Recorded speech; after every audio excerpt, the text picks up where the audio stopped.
சட்டவிரோத பண பரிவர்த்தனை செய்ததாக ஜாஃபர் சாதிக் மீது அமலாக்கத்துறை வழக்கு பதிவு செய்துள்ளது. கூடுதல் விவரங்களோடு செய்தியாளர் வெங்கடேசன் இணைகிறார். வெங்கடேசன், வணக்கம். கூடுதல் விவரங்களை பதிவு செய்யுங்கள்.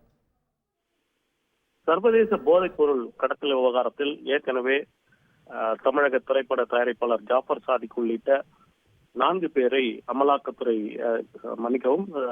தேசிய போதைப்பொருள் கடத்தல் தடுப்பு பிரிவு ஏற்கனவே கைது செய்து தற்போது விசாரித்து வருகிறது.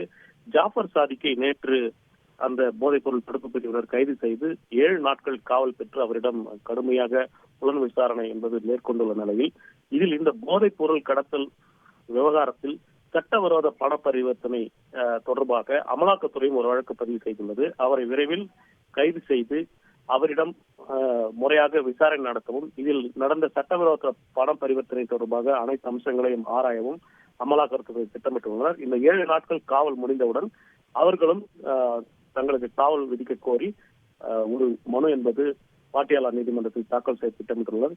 விரைவில் ஜாஃபர் சாதிக்கை அமலாக்கத்துறையினர் விசாரிக்க திட்டமிட்டுள்ளனர். இந்த விவகாரம் எதிர்பார்த்தபடியே தற்போது சர்வதேச போதைப் பொருள் விவகாரத்தில் மீண்டும் கடுமையான விசாரணையை சர்வதேச அளவில் மீண்டும் அவருடைய சொத்துக்களை முடக்கும் நோக்கில் தற்போது இந்த விசாரணை என்பது அமலாக்கத்துறை கோணத்தில் நடைபெற உள்ளது குறிப்பிடத்தக்கது. விவரங்களுக்கு நன்றி வெங்கடேசன்.